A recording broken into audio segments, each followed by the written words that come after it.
देकर चले गए। इसलिए मैया हमारे भागवत को जो है ना, श्रीमद् भागवत का उपाधि उसी दिन से मिला।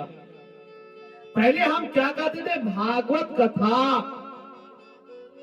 जिस दिन कथा सुनने आए उस दिन ब्रह्मा जी जब देखे कि मेरे वेद और व्यास से भी ज्यादा भागवत का पल्ला भारी है, तब उसने इसे श्रीमद् का उपाधि दे दिया। मैंने प्रथम में क्या बताया था मैया? श्रीमद्, श्रीमद् का अर्थ होता है योग उत्तम, अर्थात इसका है कि भागवत सर्वप्रथम उत्तम है।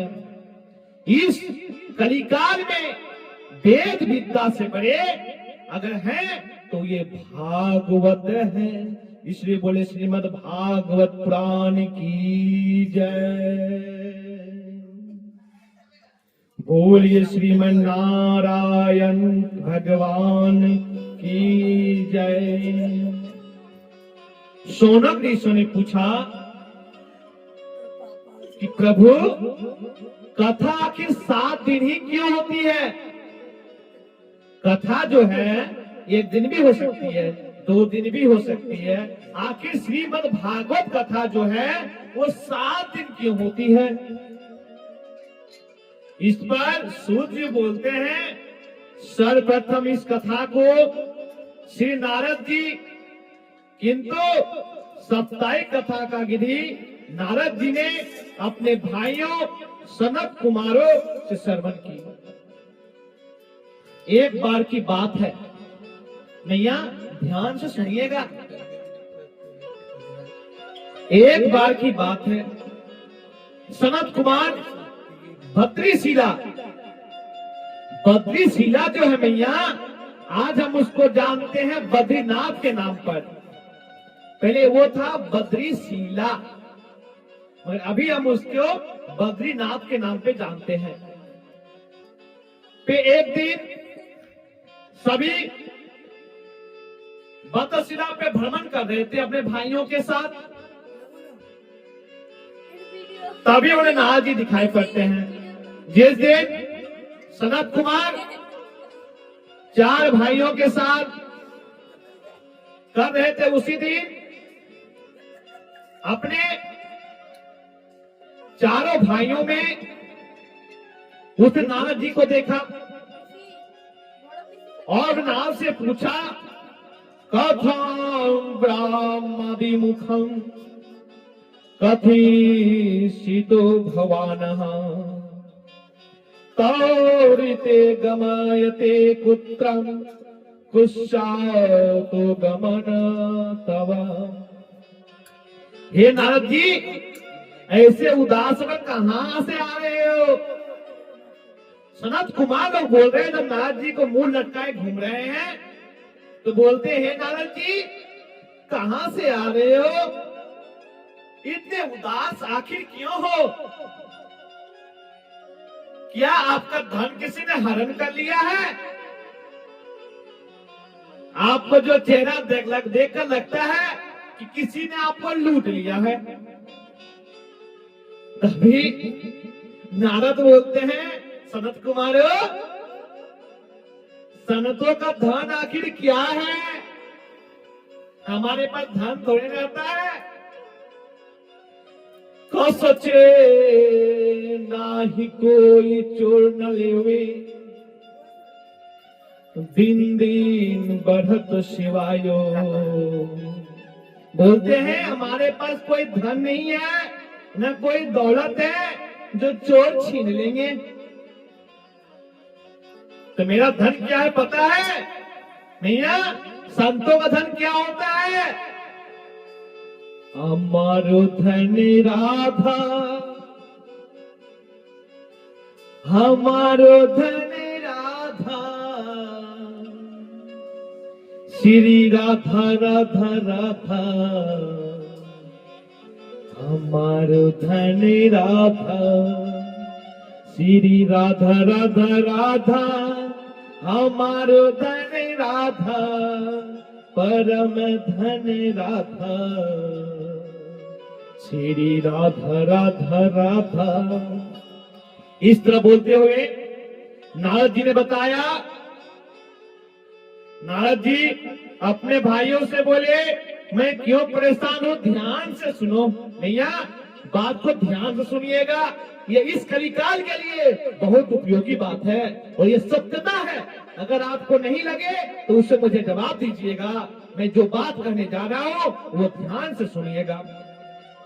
अहम तो पृथ्वी या तो ज्ञातो सर्वमति पुष्करोच प्रयागच्च काशी गोदावरी तथा हरि क्षेत्रे कुरुक्षेत्रम श्रीरंगम सेतु बंधनम एवामिषु तथा तो ब्रह्माय इतस्तत।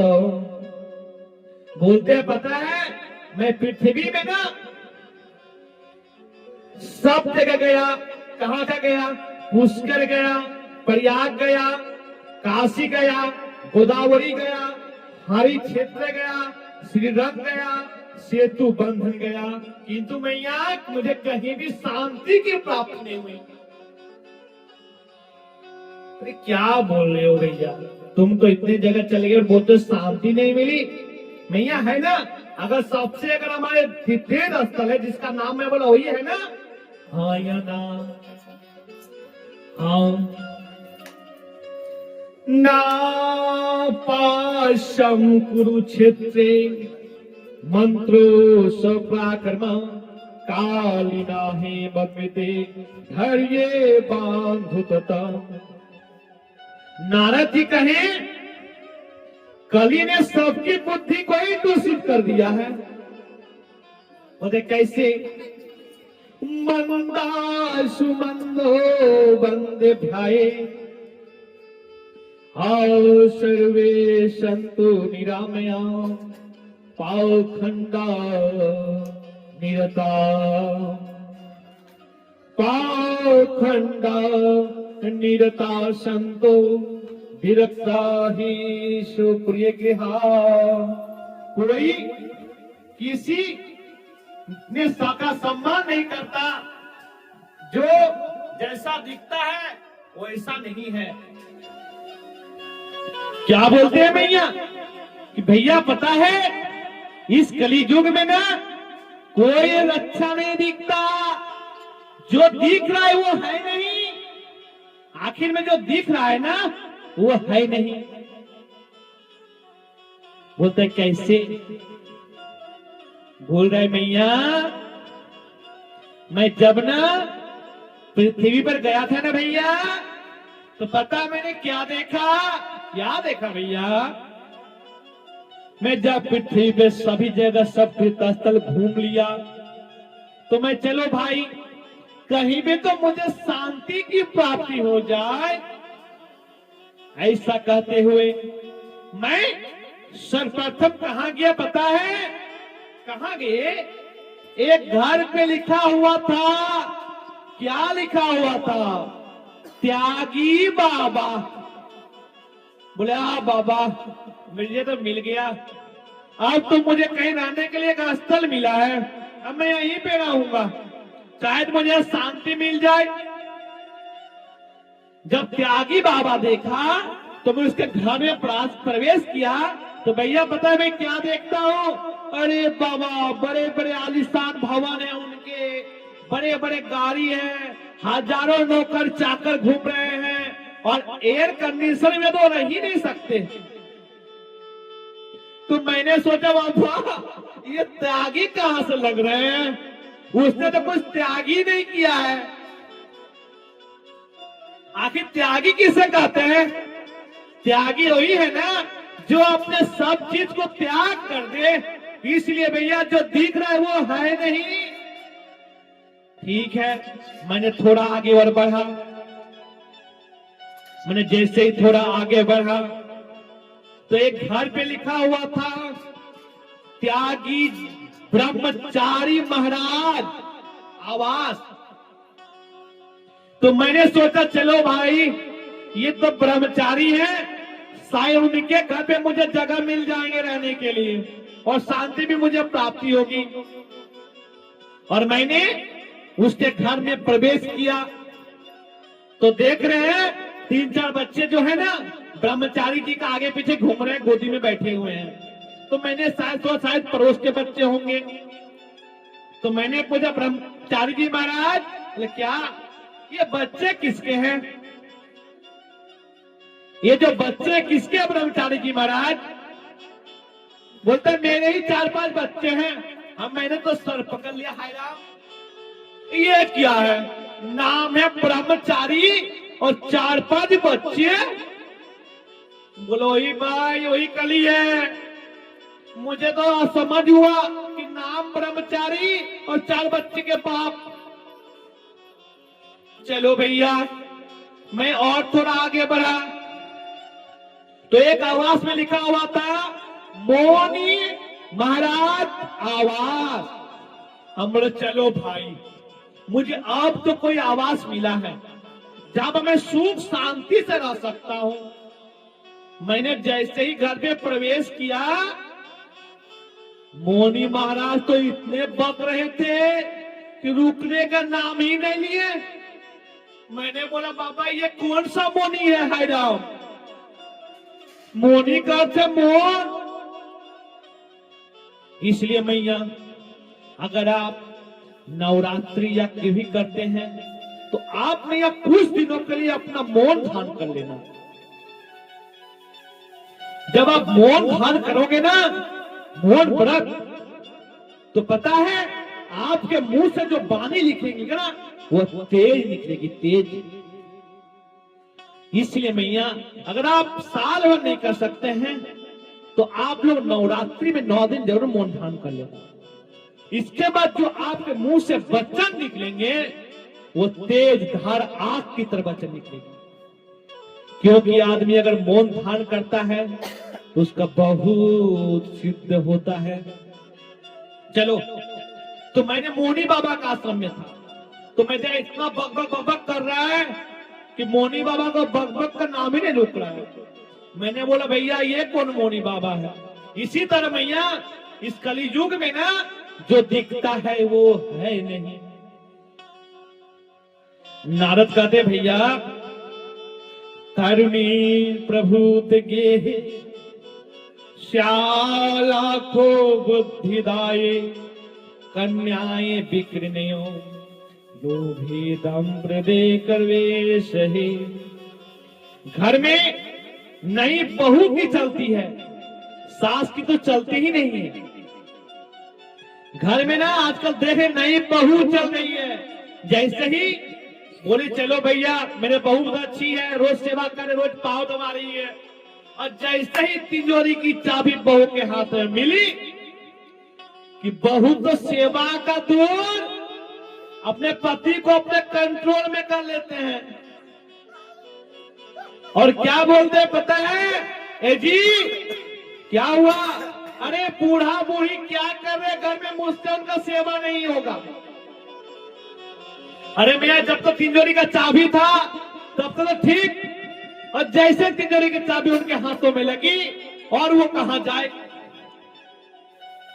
बोलता है बूढ़ा बूढ़ी को निकालो। अरे जल्दी निकालो, मुझसे उनका सेवा नहीं हो रहा है। तो भैया एक बात बताइए, यहां बहू भी बहुत बैठी होगी, आप तो अपना मन का करेंगे ही, ये तो आपको कोई रोक नहीं सकता है। अगर आपके घर में जो बूढ़ी सास है ये तो आप कर कीजिएगा ही, जो सोचे वो कीजिए। आपको मार्केट जाना है जाइएगा, आपको शॉपिंग करना है कीजिएगा, आपको खाना खाने जाना है वो जाइएगा। तो अगर आपके घर में जो बूढ़ी सास है उनसे अगर पूछ लेते माता जी मैं हल्का मार्केट जाऊं तो थोड़े ना मना करेगी। और सास को ही पता है कि हम मना करने से थोड़े ना सुनेगा। इसी तरह कलियुग में ना सब उल्टा हो रहा है।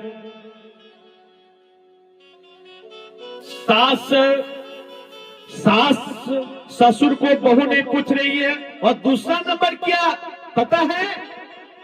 घर में बड़े भाई हैं, बड़े भैया हैं, छोटे भाई हैं, चाचा हैं, पिताजी हैं, मुझे पता है सलाह लेने किसको बुलाता है? अपने साला को। आप बोलिए घर में अगर साला हो तो क्या होगा? ये महाभारत में आप लोग देख चुके हैं मैया। महाभारत में भी एक साला था। कौन था बताइए तो? धृतराष्ट्र का साला शकुनी था ना, जिन्होंने कौरवों को नाश कर दिया। तो मैया वही साला समझ जाए अपने घर को क्या करेगा। इसलिए भैया यहाँ पे जितने भैया लोग सुन रहे हैं, साला से सलाह मत लेना। घर में सलाह भाई चाचा है, बहुत सारे हैं, उनसे सलाह ले लेना। क्योंकि कलिकालं विपरीत बुद्धि सर्वबुद्धि समारते। और भैया पता है सबसे बड़ा चीज क्या देखा मैं? क्या? एक सुनिए तब कहानी। एक जो था ना, एक लोग का बेटा का शादी पक्का हुआ।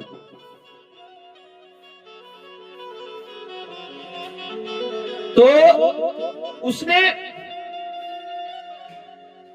शादी पक्की करे घर पहुंचा तो गांव वाला पूछते हैं, अरे भैया आपका समधी कैसा है? तो पता है क्या बोलते हैं? बोलता है अरे भैया समधी अच्छा हो या खराब, मेरा सौदा जो है ना पक्का हो गया। बोले भैया सौदा पक्का हो गया कैसे? अरे भैया मैंने जैसे 50 लाख बोला ना, उसने 50 लाख के लिए हामी भर दी। अर्थात उसने अपने बेटा को बेच दिया। कितना बेचा? 50 लाख रुपया। इस कलियुग में सौदाबाजी हो रहा है, बेटा बेटी को बेच दिया जाता है। इसलिए इस कलियुग में जो हो रहा है वो जो दिख रहा है वो है नहीं, और जो दिख रहा है वो है नहीं। आदमी मुस्कुरा रहे हैं और उसके मन में तकलीफ है। इसी तरह कलिकाल में जो दिखता है वो है नहीं। बोले कि कृष्ण गोविंद महाराज की जय, श्रीमन नारायण भगवान की जय। इस तरह मैया कलियुग का यही परंपरा था। कलियुग बहुत जो दिख रहा हुआ है नहीं मैया, इसलिए इस कलियुग में थोड़ा बच के ही रहिएगा। बोलो श्रीमन राधे राधे, बोलो श्रीमद गोविंद की जय। ये कलियुग कैसा उल्टा गंगा बहा रहा है, सरवन भी अपने माँ बाप को ठोकर लगा रहा है। इस कलियुग में कैसा उल्टा गंगा बहा रहा है, सरवन अपने माँ बाप को ठोकर मार रहा है। इस कलियुग में बहना तुम भी बच कर रहना भैया, इस कलियुग में कैसा उल्टा गंगा बहा रहा है।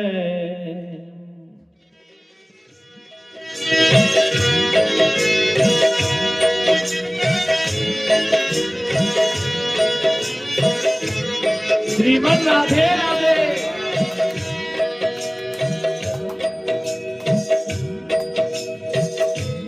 बोलो राधे राधे।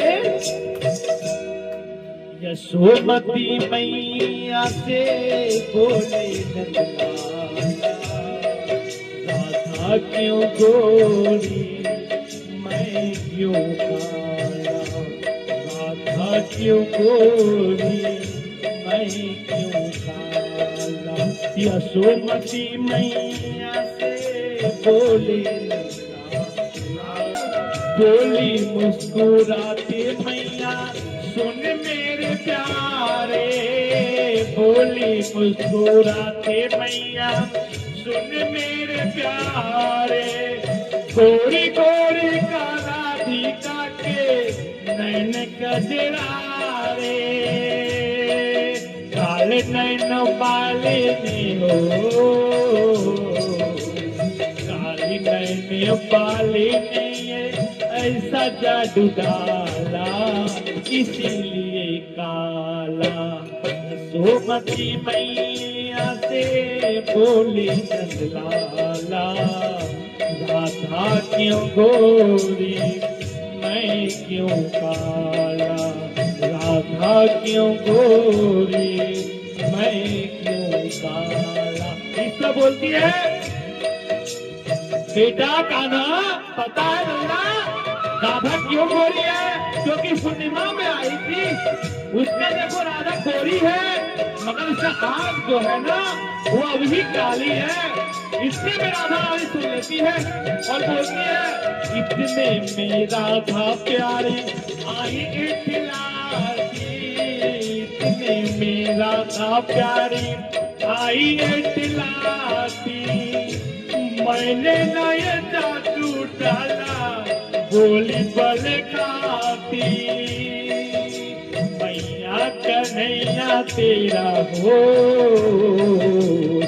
मैया कन्हैया तेरा जग से निराला इसीलिए दसोमती मैया से बोली नंदलाला, राधा क्यों गोरी मैं क्यों काला, राधा क्यों गोरी